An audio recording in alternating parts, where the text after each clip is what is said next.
Graça e a paz do Senhor Jesus, amém? Amém. Pessoal, nós estamos nesse tempo maravilhoso de 24 horas.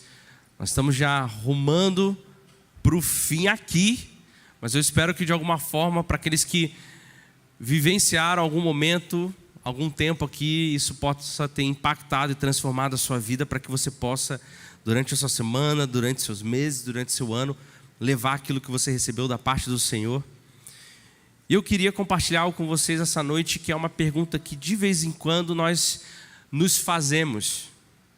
Muitos de nós já fizemos essa pergunta. É uma pergunta que às vezes ela passa ali despercebida na nossa mente, mas tem dias que às vezes a gente fica naquela pergunta remoendo, né? Quando a gente olha para o porquê da nossa vida, normalmente são as coisas que nos motivam. Então, por que eu estudo, por que eu trabalho, por que eu tenho um relacionamento? Esses porquês da nossa vida são essas coisas que nos motivam a continuar fazendo, a continuar caminhando, a acordar pela manhã. Muitos que trabalham aqui, com certeza num dia chuvoso, numa segunda-feira, às 6 horas da manhã, gostariam de estar na sua coberta quentinha, na sua cama. Mas por que nós levantamos? Porque nós precisamos, nós somos adultos, precisamos estudar, precisamos trabalhar. E normalmente esse porquê, ele controla as nossas decisões, os nossos comportamentos. E eles não são só emocionais, eles são racionais. Então, emocionalmente falando, eu gostaria de continuar na minha cama quentinha na segunda-feira chuvosa às 6 horas da manhã. Esse é o meu desejo quer, mas racionalmente eu preciso me levantar. Por quê? Porque eu preciso estudar, porque eu preciso trabalhar, porque eu preciso resolver as coisas da minha vida.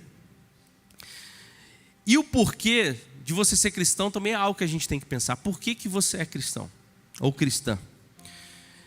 Normalmente a gente chega até essa pergunta, como eu falei, diante de outras perguntas, né?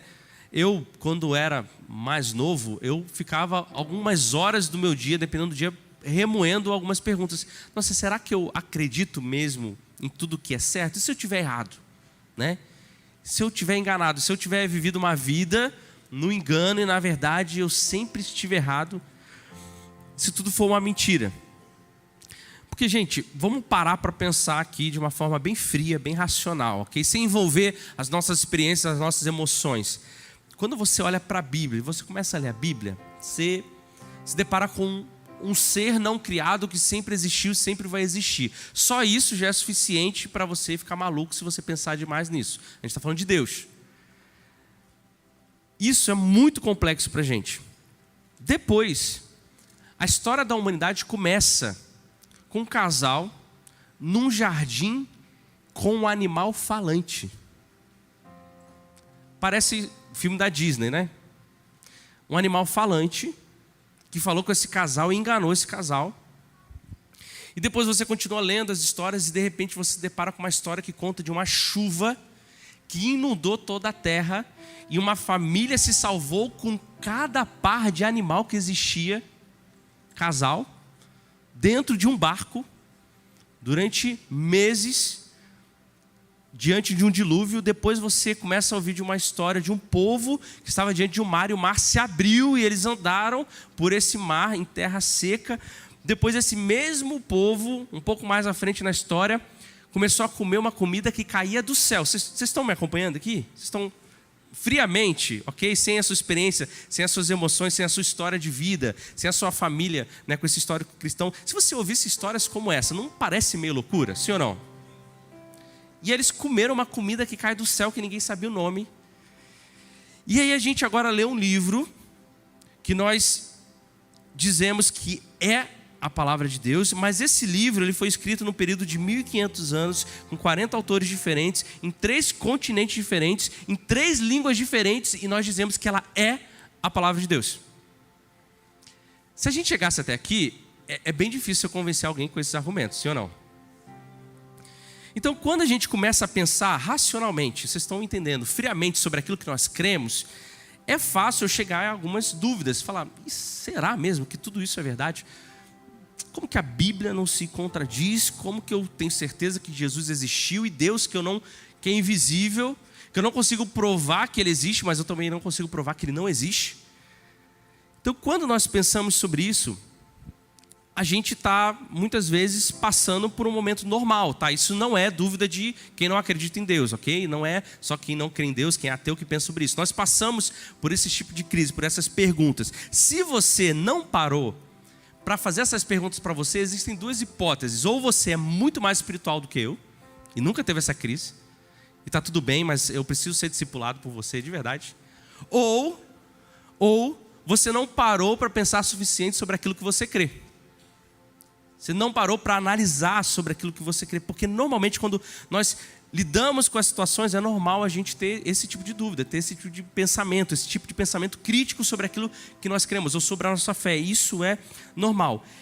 É muito comum perguntas como essa surgirem em alguns momentos específicos que você está passando. Normalmente em momentos de alguma frustração, de alguma crise, às vezes algum pedido que você fez a Deus e ou Deus não te respondeu, ou foi completamente diferente do que você imaginava, ou alguma decepção que você viveu. Ou em um relacionamento, ou com alguma amizade, você se sentiu traído, ou abandonado em algum sentido, ou até mesmo a igreja que você pertence, o PGM que você pertence, virou as costas para você em algum momento. Então, normalmente é nessa situação que essas perguntas começam a surgir. Será mesmo que eu estou no caminho certo?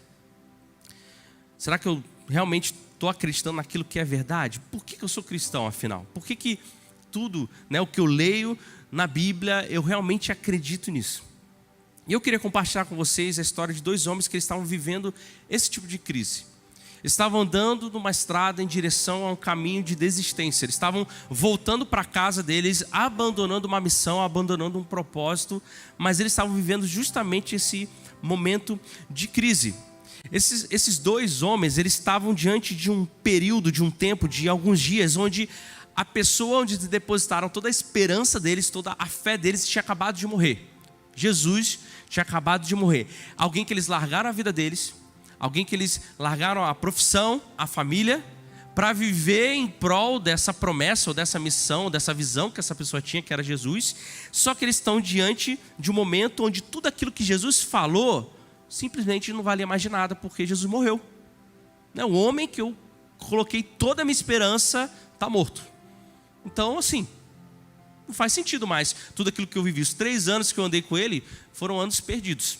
Aquilo que eu acreditei, aquilo que eu coloquei no meu coração, aquilo que eu dormi crendo, acordei crendo, simplesmente não faz mais sentido, era tudo uma mentira. Porque aquele que disse que ia acontecer isso morreu. Ele não conseguiu se salvar. Lucas, no capítulo 24, nós vemos exatamente essa história. Desses dois homens vivendo esse momento, questionando, se perguntando por que nós cremos, por que afinal nós somos cristãos. Capítulo 24, a partir do versículo 13, você pode abrir aí na sua Bíblia. Lucas 24,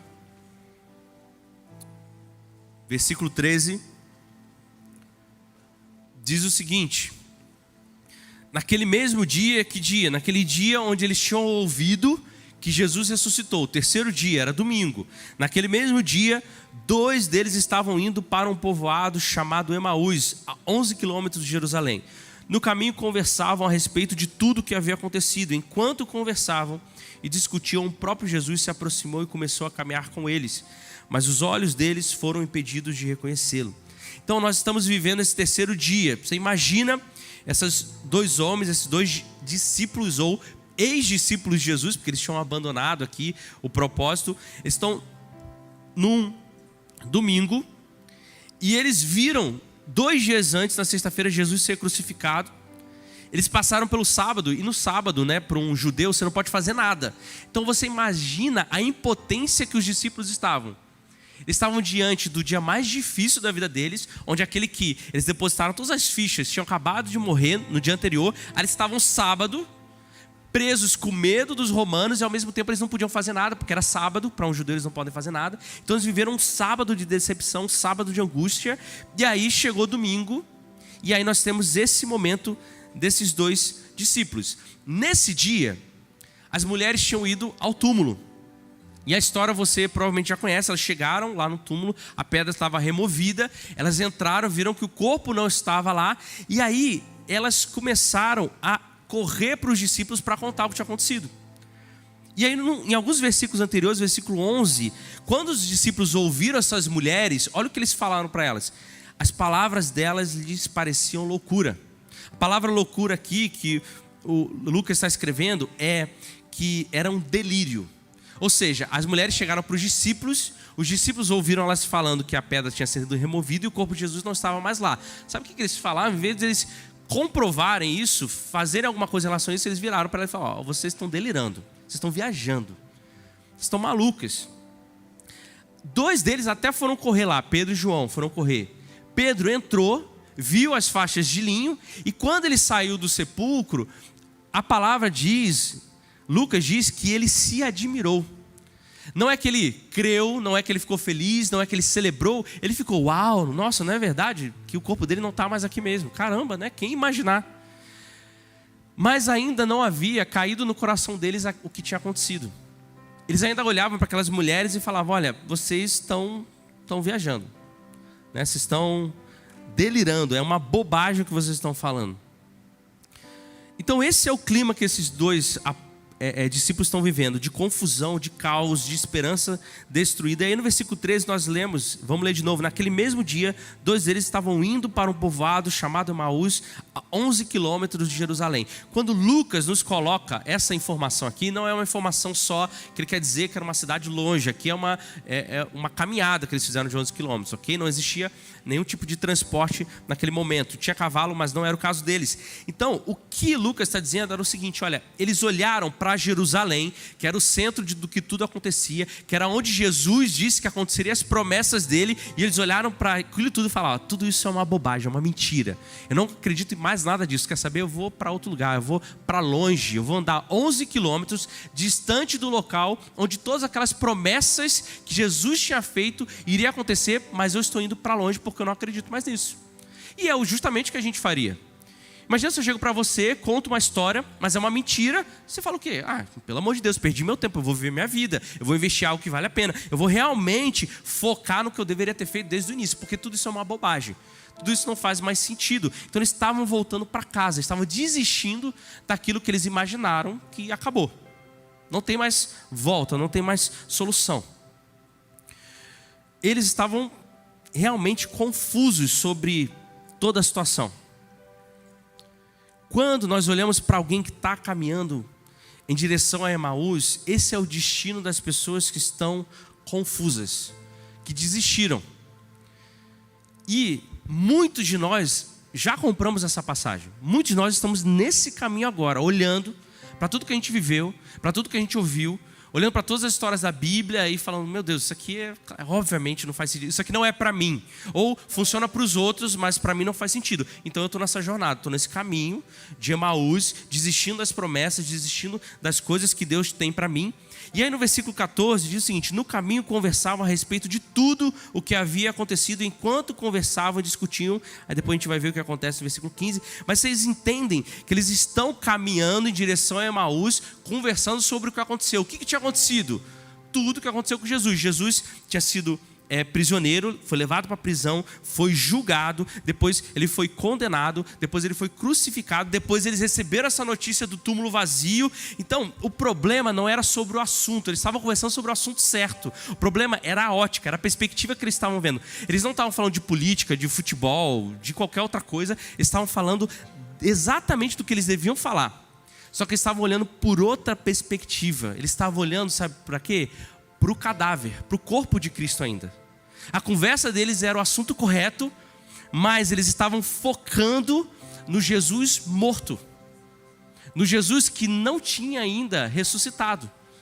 Por quê? Porque tudo aquilo que eles depositaram morreu junto com Jesus. Então o foco deles ainda era sobre o corpo de Jesus. Então eles estavam completamente enganados.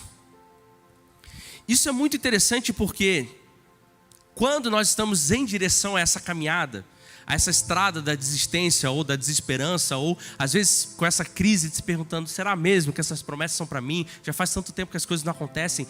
É exatamente assim que a gente fica. A gente começa a olhar por Jesus passado, para as coisas que não aconteceram. A gente começa a olhar, né? A gente até pode falar de Jesus, mas a gente fala sobre o que ele fez, não o que ele faz hoje ou o que ele vai fazer sobre a minha vida.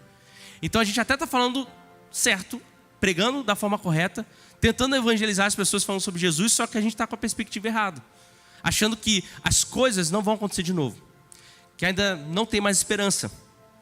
Quando a gente vê no versículo 21, eles vão falar isso mais para frente, e diz: esperávamos que fosse ele quem iria redimir Israel. Você percebe o tempo verbal? Esperávamos. É um passado que nunca aconteceu. Ou seja, a gente imaginou, a gente queria, a gente depositou, mas não rolou, não vai acontecer. E é por isso que a gente está desistindo, indo em direção a outro caminho. E aí o versículo 15 continua dizendo: enquanto conversavam e discutiam, o próprio Jesus se aproximou e começou a caminhar com eles, mas os olhos deles foram impedidos de reconhecê-lo. Quando a gente olha aqui, não é uma imagem de um anjo, não é uma visão que eles tiveram, não é um WhatsApp que eles receberam, mas é o próprio Jesus encarnado agora, nesse momento, se achega junto a eles, começa a caminhar junto com eles, entra na conversa junto com eles. E aí a gente percebe que existe uma intervenção divina aqui, dizendo que os olhos deles foram impedidos de reconhecê-lo. Pensa o seguinte: você andou 3 anos com uma pessoa, de repente essa pessoa chega do seu lado, você não ia reconhecer essa pessoa? Sim ou não? Obviamente você ia reconhecer. Então existe uma intervenção divina, proposital, para que eles não reconhecessem Jesus. Porque naturalmente eles olhariam para Jesus e falavam: opa, Jesus. Mas Deus intervém porque existe um momento que Deus já está trabalhando e planejando para que seja o momento certo que eles olhem para Jesus e aí sim reconheçam eles. Quando a gente está nessa caminhada de crise de perguntas, desistência, de olhar para o passado, de falar sobre as coisas no passado, a gente está exatamente como esses 2 discípulos, caminhando a nossa vida sem perceber que Jesus está do nosso lado o tempo todo. A gente está chorando, nos perguntando: nossa, como é que o Senhor não me ouve? Por quê? Porque, mais uma vez, assim como eles que estavam focados no problema, que era o corpo que não tinha ressuscitado, eu e você estamos muito mais focados no problema, na situação, na dificuldade, na dor, tão convictos que Deus nos abandonou que a gente não percebe que o tempo todo Jesus está ali, caminhando com a gente, ao nosso lado, recolhendo as lágrimas, conversando com a gente. Mas os nossos olhos, com a perspectiva errada sobre como nós vivemos a vida, não consegue reconhecer que aquele que já ressuscitou está caminhando ao nosso lado. Por quê? Porque nós estamos olhando para o corpo morto, ainda na sepultura. A gente ainda não viveu a experiência da ressurreição sobre a nossa vida. E aí no versículo 17, olha só como Jesus faz. Ele diz: ele lhes perguntou: que palavras são essas que vocês estão trocando enquanto caminham?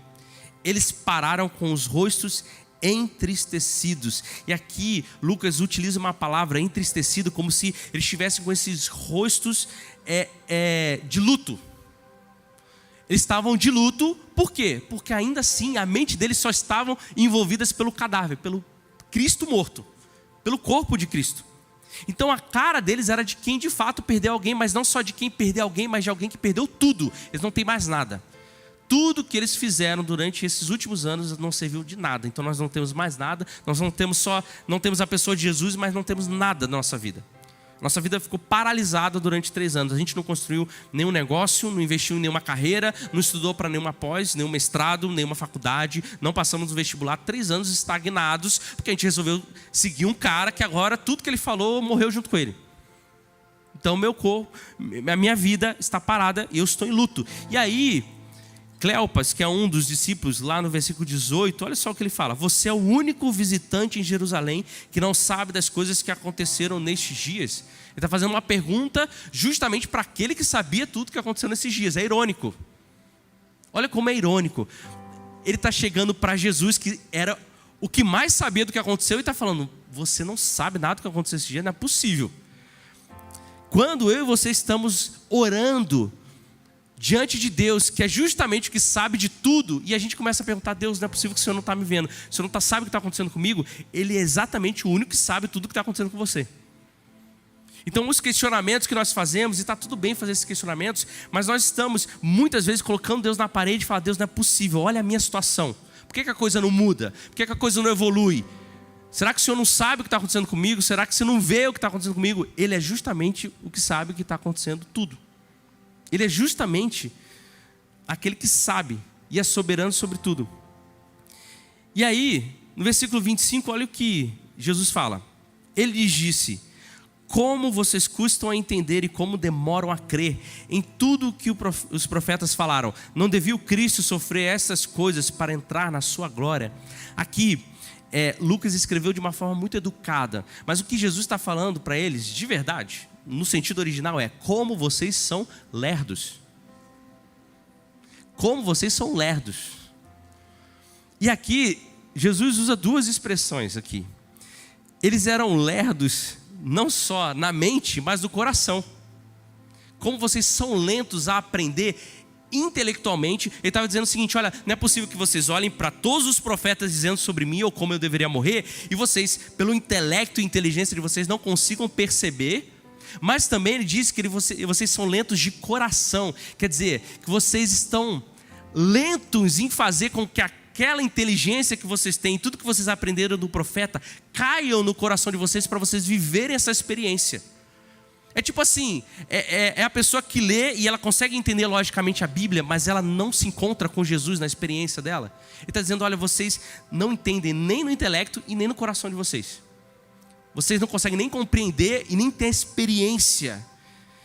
experiência de entender que eu precisava morrer, mas que eu ressuscitei e que eu estou aqui com vocês. Vocês são lentos, lerdos, devagar em fazer com que isso aconteça. Então você percebe que o problema deles não era a falta de informação. A gente não sabia. Eles tinham todas as informações que eles precisavam, todos os profetas do Antigo Testamento. O problema deles era fé. Era internalizar aquele conhecimento para eles viverem aquela experiência no coração deles, para que eles crescem verdadeiramente naquilo que já foi dito. Então o problema deles era só a falta de fé. Não é só, é tudo, né? Eles tinham falta de fé, porque a informação eles já tinham. Isso é muito importante para a gente, sabe por quê? Porque se a gente não tiver fé verdadeira sobre quem Deus é, nós vamos construir expectativa num Deus que não vai suprir as nossas expectativas. E aí a gente vai viver com rostos entristecidos de luto, porque Deus não respondeu da forma que eu queria. Deus não fez da forma que eu gostaria. Deus não está fazendo da forma que eu gostaria. Quando na verdade a fé é construída sobre a palavra dele, sobre o túmulo vazio, sobre o corpo que não está lá, mas é sobre o Cristo que já ressuscitou. Se a gente só entende intelectualmente, não vive a experiência desse Jesus vivo sobre nós, a gente vai viver uma vida eternamente frustrada.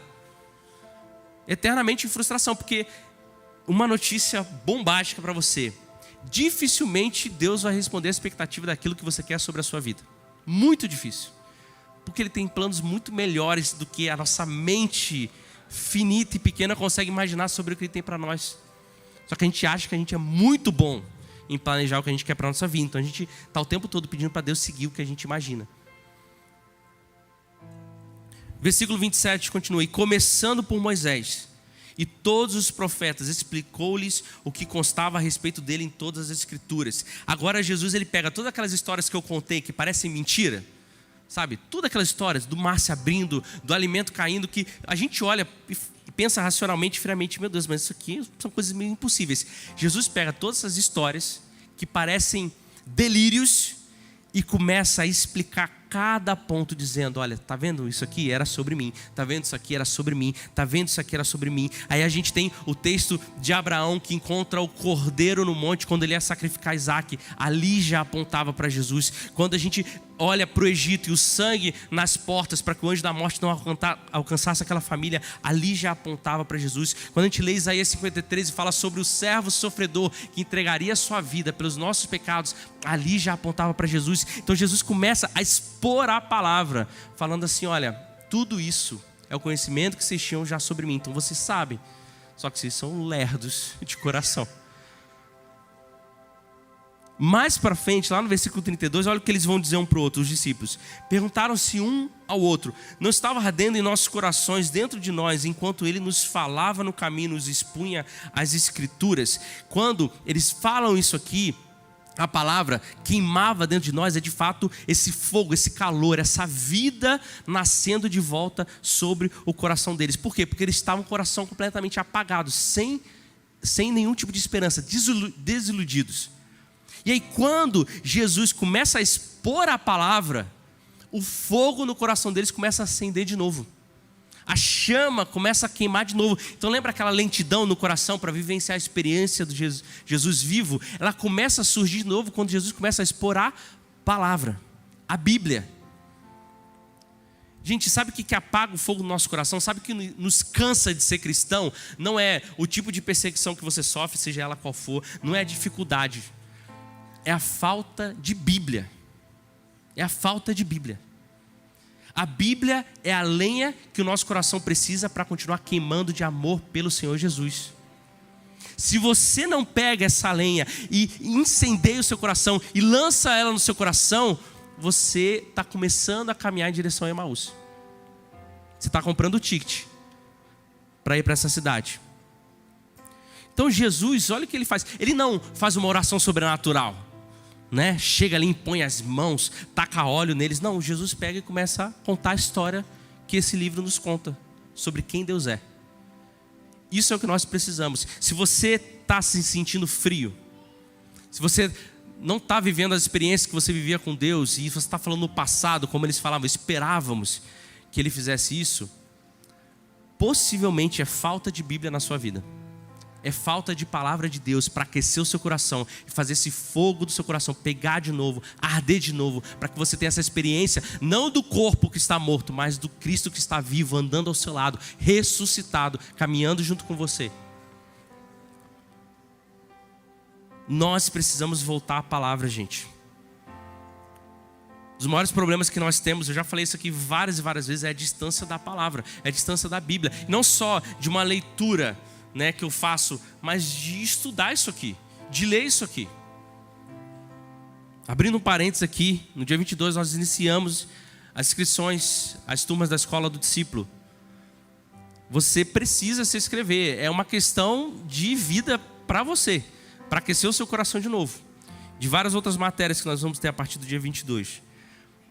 E aí, Jesus começa a expor, e aí Jesus diz como quem vai adiante, como quem vai continuar seguindo viagem. Os dois discípulos gostam tanto da companhia desse homem misterioso, que eles viram para ele e falam, não segue não a viagem, está escuro, é perigoso, a gente está cansado, vamos parar aqui na cidade e vamos descansar. Chega mais. E aí, Jesus aceita o convite, aí no versículo 30, você pode ler junto comigo aí. Quando estava à mesa com eles, olha onde Deus decidiu abrir os olhos dele, presta atenção. Quando estava à mesa com eles, tomou o pão, deu graças, partiu e o deu a eles. Então os olhos deles foram abertos e o reconheceram, e ele desapareceu da vista deles. Deus escolheu esse momento para que os olhos deles fossem abertos, para eles reconhecessem Jesus. Por que Deus escolheu esse momento? Por que não antes? Por que Deus velou os olhos dele, fechou os olhos dele para que eles não vissem? Porque Deus queria mostrar para ele que existia algo precioso sobre sentar à mesa, sobre partir o pão. No mundo judeu, quando você senta para comer com alguém, ele não está só fazendo uma refeição para você, mas ele está dividindo a vida dele com você. Então quando um judeu convida outro judeu para sentar à mesa da casa dele, ele está dizendo o seguinte, olha, eu cozinhei para você, eu fiz comida para você, eu quero que você parta o pão comigo, mas mais do que isso, eu quero que você viva essa experiência de vida comigo, eu quero compartilhar minha vida com você. Então quando Deus está olhando para esse momento e abrindo os olhos dos discípulos, Ele está dizendo para eles o seguinte, olha, sabe onde você se encontra com Jesus e os seus olhos são abertos para você ver quem Jesus é? É quando você senta à mesa para partir o pão. É quando você senta à mesa com seus irmãos. É quando você senta para ter um relacionamento profundo e verdadeiro com seus irmãos. É ali que Jesus se revela, é ali que Deus se faz presente, é ali que Deus se mostra, é ali que nós ouvimos testemunhos e somos encorajados, é ali que nós dividimos os problemas e oramos uns pelos outros, é ali que eu consigo saber quem é a sua vida, conhecer a sua história, conhecer o seu mundo, conhecer como você enxerga e poder te encorajar, e poder te ajudar, e poder estar caminhando junto com você. É quando eu sento à mesa para poder comer junto com você, para poder partir o pão. É ali que Jesus se revela na sua igreja reunida, vivendo um relacionamento vivo e verdadeiro. E obviamente que quando a gente olha para isso, não é só um relacionamento com os nossos irmãos que revela quem Deus é, quem Jesus é, mas quando eu me relaciono com o próprio Jesus. Dividir o pão, ele está num sentido horizontal, onde eu divido o pão com meu irmão, mas eu também preciso dividir o meu pão com Deus. O que isso significa? Significa que eu preciso me relacionar com Deus. Então é quando eu entro no meu quarto e me relaciono aqui, ó, divido o meu pão aqui, sento à mesa com Deus. Aí cada vez mais eu conheço quem Ele é, cada vez mais Ele se revela a mim, cada vez mais eu conheço Ele, quem Ele é através da palavra dEle. Então tomou o pão, deu graças e partiu e deu a eles. Essa é a mesma linguagem que Lucas escreve lá no capítulo 9, falando da multiplicação dos pães, e depois em Lucas capítulo 22 sobre a ceia. É nesse momento que Deus decide abrir. Então, o que esses dois discípulos precisavam? De duas coisas: palavra e mesa, Bíblia e relacionamento. Era só o que eles precisavam para ter aquela experiência de que Jesus não está morto, mas que Jesus ressuscitou, está caminhando com a gente sobre essa terra. É onde os nossos olhos são abertos, é onde o nosso coração é aquecido, é onde a nossa fé é restaurada. Aonde? Na palavra e na mesa, Bíblia e relacionamento. Não é por acaso que esses são os dois elementos principais da igreja primitiva lá em Atos. Eles estavam sempre estudando e à mesa, estudando e se relacionando, lendo a palavra e tendo relacionamento uns com os outros. Então, se você é essa pessoa que se identificou e falou assim: eu estou nesse caminho de Emaús, não fisicamente, ok? Você não está caminhando para Emaús, né? Pegando estrada, andando uns 11 quilômetros aí. Não faça isso. Mas espiritualmente, você está se afastando de Deus, você percebe que seu coração está se esfriando, você fala das coisas no passado, você só lembra das experiências no passado. Não existe nada novo, não existe coisas novas. E quando eu digo novo, não é uma nova notícia. A notícia que você precisa é que o túmulo está vazio e Jesus vive. Mas eu digo de experiências profundas com Deus. Eu quero dizer uma coisa para você: Jesus está caminhando ao seu lado, mesmo que você não perceba. Jesus está caminhando com você, mesmo que você não perceba. E se você tem vivido essa vida no passado, eu quero dizer para você parar de olhar para o corpo de Jesus morto e ser lento de coração e ter a experiência do Jesus ressuscitado sobre a sua vida. Sabe por quê? Porque Ele vive. Ele vive. O túmulo está vazio. Não é a loucura daquelas mulheres, é a boa notícia que chegou até o nosso coração de que o túmulo está vazio e Jesus vive. Se o seu coração, você percebe que se esfriou, se a intimidade com Deus ela não acontece mais, eu quero dizer uma coisa para você: você precisa da Bíblia, você precisa da palavra, você precisa estudar aquilo que está escrito aqui, você precisa descobrir Deus através do que Ele decidiu se revelar a nós, através do que é a palavra dEle. E se você não tem partido o pão com os outros, eu quero te convidar para te dizer que são nesses momentos que Deus vai se revelar sobre você, através da vida dos seus irmãos, através dos relacionamentos. É caminhar junto, é andar ao lado, é ouvir a dor e compartilhar da sua dor, gente. Quando a gente olha para aquilo que sustenta a nossa fé e responde a pergunta, né? A pergunta é: por que eu sou cristão? Todas essas coisas elas me ajudam a ter essa base para eu poder. Eu sou cristão por causa disso, por causa daquilo. Mas existe uma coisa que ela resume tudo. Toda essa resposta que sustenta o meu porquê de eu continuar caminhando, de eu manter a minha fé firme. E eu quero que você abra comigo a sua Bíblia. Ainda nesse capítulo de Lucas 24. Só que agora eu quero que você abra lá no versículo 1. Lucas 24, versículo 1.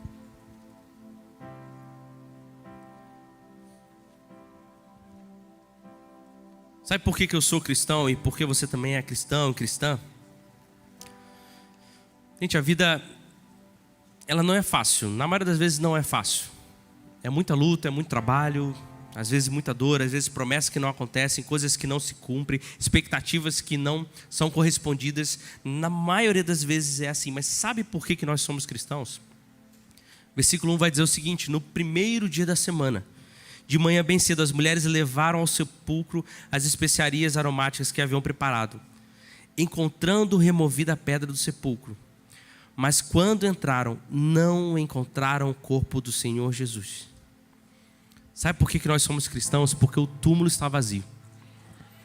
Não é uma história de pessoas malucas, mas é uma experiência viva que nós vivemos sobre o nosso coração.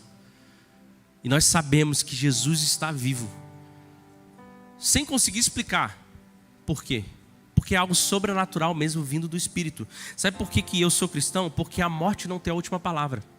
E o túmulo vazio me prova isso, de que a morte não tem a última palavra. Não só sobre mim, sobre a minha vida, mas sobre todos aqueles que creem. Meu sonho pode morrer, as pessoas que eu conheço podem morrer. A morte, ela pode ter vitória momentânea, mas ela não tem a última palavra. Sabe por que eu sou cristão? Porque eu olho para a vida de sofrimento e para as notícias que eu ouço, e eu sei que de alguma forma, que eu não consigo explicar para você, Deus ainda é soberano sobre a história e existe um propósito por isso. E eu sei disso, sabe por quê? Porque o túmulo está vazio, porque Jesus ressuscitou.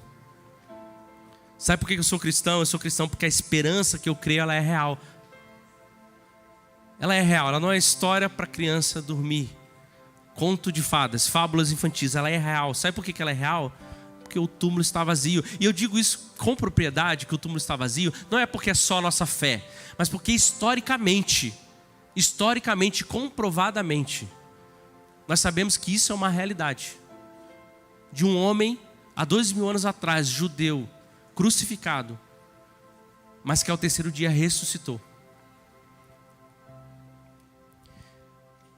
Versículo 33 diz: na mesma hora levantaram-se e voltaram para Jerusalém. Naquela mesma hora que os olhos deles se abriram, naquele mesmo instante, eles se levantaram e voltaram para Jerusalém. Eles tinham acabado de falar com Jesus, falar: Jesus, não continua, não vai porque é perigoso, está escuro. E eles, naquela mesma hora que eles finalmente tiveram a experiência, dessa vez de mudar a perspectiva delas, porque antes eles estavam pensando no quê? No túmulo, com o corpo de Jesus, com o líder deles morto. Mas agora eles entenderam que aquilo que aquelas mulheres falaram é verdade.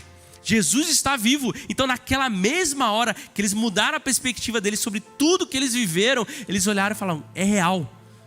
Há esperança, as promessas são verdadeiras, a história que nos contaram os nossos antepassados e que a gente lê na palavra é real. Nesse mesmo instante, eles levantaram e começaram a caminhar de volta, a voltar. Sabe por quê? Porque agora eles sabiam que o túmulo está vazio, que Jesus vive. A Bíblia ainda tem poder de fazer o fogo do seu coração arder de novo. Você tem o Espírito daquele que ressuscitou sobre a sua vida. Se você está nessa jornada de existência, de frieza espiritual, de abandono das promessas, das esperanças, eu quero dizer que existe um Jesus vivo. E sabe o que a gente precisa fazer? A gente precisa se levantar, se posicionar e voltar, e retornar, e caminhar de volta. Não importa o que você está vivendo nesse momento. Não importa se a noite está escura, se o perigo está à sua volta. Ele está dizendo: agora eu me revelo a você. Se levante e volte. Para onde? Para mim. Por quê? Porque eu estou vivo. Porque o túmulo está vazio. Fica de pé no seu lugar.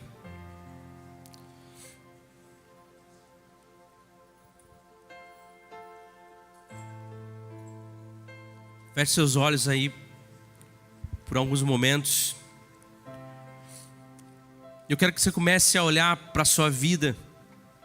Comece a pensar nos dias que você tem vivido e comece a, de uma forma muito sincera, analisar qual que é a sua situação nesse momento. Pode fechar os olhos e ter esse tempo. Qual que é a sua situação nesse momento? Qual que é a experiência que você tem vivido de um Jesus que está morto, ainda está no túmulo, ou esse Jesus que ressuscitou e está caminhando ao seu lado? De um individualismo onde você não se senta à mesa para partir o pão, onde você não abre a palavra há semanas, meses, anos, onde você fala de experiência quando você era mais novo e elas não acontecem de novo. Qual que tem sido a sua situação? De olhos fechados, eu queria convidar você que fala assim: olha, eu me encontro nessa jornada em direção a Emaús, eu estou nesse caminho. Eu queria que você levantasse uma das suas mãos aí no seu lugar. Você que se identificou e fala: eu tô frieza, eu não consigo fazer com que caia no meu coração de que Jesus está vivo. Pode levantar a mão aí no seu lugar. Continua com a mão levantada, você que levantou as mãos. Eu queria pedir para que todos abrissem os olhos, e se tiver alguém com a mão levantada aí do seu lado, eu queria que você, que está do lado dessa pessoa com a mão levantada, que orasse por essa pessoa. Orasse por essa pessoa, porque esse é o partir do pão. É onde a igreja se encontra e Jesus é revelado.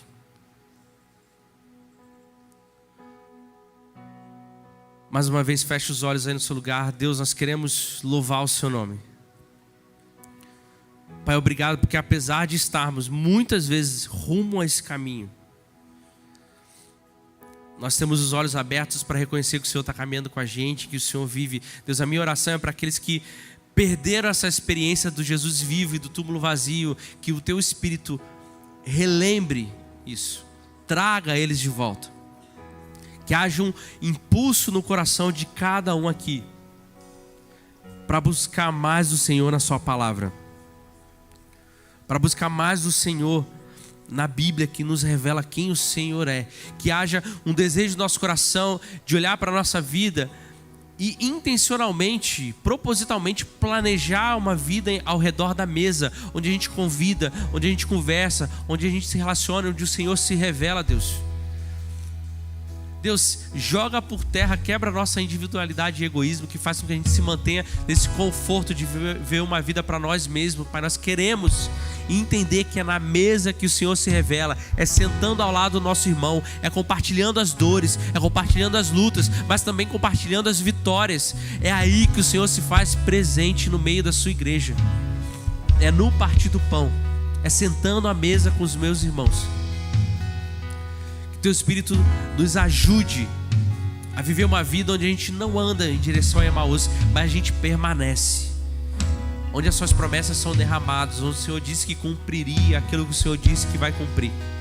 Mas principalmente, Deus, que cada um que está aqui não se esqueça de que o túmulo está vazio, de que isso mudou a nossa história para sempre. O túmulo vazio, o Jesus que vive sobre nós hoje, isso transformou a nossa vida. Que a gente jamais se esqueça e perca isso sobre os nossos corações. Em nome de Jesus. Amém.